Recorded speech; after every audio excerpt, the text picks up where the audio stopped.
চলমান উত্তেজনার মধ্যেই ইসরায়েলি গোয়েন্দা সংস্থা মোসাদের এক গুপ্তচরকে ফাঁসিতে ঝুলিয়েছে ইরান। মৃত্যুদণ্ড কার্যকর হওয়া ব্যক্তির নাম ইসমাইল ফকরি। ইরানের পক্ষ থেকে বলা হয়, মৃত্যুদণ্ডপ্রাপ্ত ফকরি ইসরায়েলি গোয়েন্দা সংস্থার হয়ে গুপ্তচর বৃত্তি এবং রাষ্ট্রবিরোধী কার্যকলাপে লিপ্ত ছিলেন। এ নিয়ে গত কয়েক সপ্তাহের মধ্যে ইরান ইসরায়েলের হয়ে গুপ্তচর বৃত্তি করার দায়ে ৩ জনের মৃত্যুদণ্ড কার্যকর করল।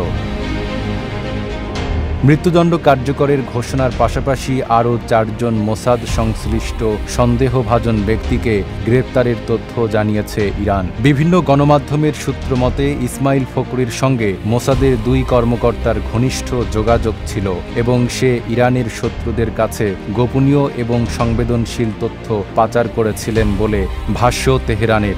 গতকাল রাজধানী তেহরানের রে কাউন্টারি কাশাফুয়ে জেলা থেকে ২ জন গুপ্তচরকে আটক করে ইরানি পুলিশ। কর্মকর্তাদের মতে এই চক্রটি বিস্ফোরকবাহী ছোট ড্রোন ব্যবহার করে ইরানকে অস্থিতিশীল করার বৃহত্তর একটি ইসরায়েলি ষড়যন্ত্রের অংশ।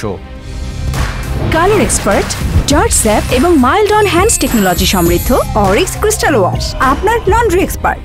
দেশের ভিতর মোসাদ এর নেটওয়ার্ক সম্পূর্ণ ধ্বংস হওয়া না পর্যন্ত এই অভিযান চালানো হবে হুঁশিয়ারি দিয়েছে ইরান। তারা মনে করে সর্বশেষ এই গ্রেপ্তারসমূহ তাদের গোয়েন্দা সংস্থার তৎপরতা ও সতর্কতারই প্রমাণ। Desk report, Dhaka post.